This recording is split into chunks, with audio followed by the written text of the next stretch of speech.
आई, हे तर मला समजलं की 100% इथेनॉलचे का नुकसान आहे, पण एक गोष्ट सांग, आपला पेट्रोलियम मंत्री हरदीप सिंग पुरी आहे, मग 100% इथेनॉल इंधनाच्या फाईलवर साईन गडकरीने केली, असं काऊन? पाय, हरदीप सिंग पुरी हे पेट्रोलियम मंत्री आहे. ते इथेनॉलचे उत्पादन, पुरवठा आणि पेट्रोल पंपावर उपलब्धता यासाठी जबाबदार आहे. आणि 100% इथेनॉलवर चालणाऱ्या गाड्यांच्या परवानगीचं काम हे गडकरीच्या मंत्रालयाचं आहे. म्हणून गडकरी म्हणते 100% इथेनॉल इंधनाच्या फाईलवर साईन केली. अच्छा, म्हणजे एक मंत्री इंधन पुरवते आणि दुसरा मंत्री त्या इंधनावर गाडी चालवायचे नियम बनवते. हो, पण माय म्हणणं असं आहे की रस्ते वाहतूक मंत्रीनं रस्ते सुधारले नाही जाऊन राहिले. पावसाळा आला तर काही रस्ते बुजून जातात, ऍक्सिडेंटचे धोके वाढतात, जागोजागी खड्डे पडले आहेत.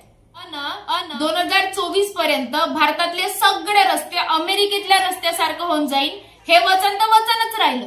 पण 100% इथेनॉल इंधन करणं झालं. E10 चा E20 झाला, आता लवकरच E30 बी होऊन जाईल. पण पेट्रोलचे भाव काही कमी नाही होईल. पण एक मुद्द्याची गोष्ट सांगू, सियान agro industries and infrastructure limited हे कंपनी नितीन गडकरीचा पोरगा निखिल गडकरी चालवते. काही समजलीस?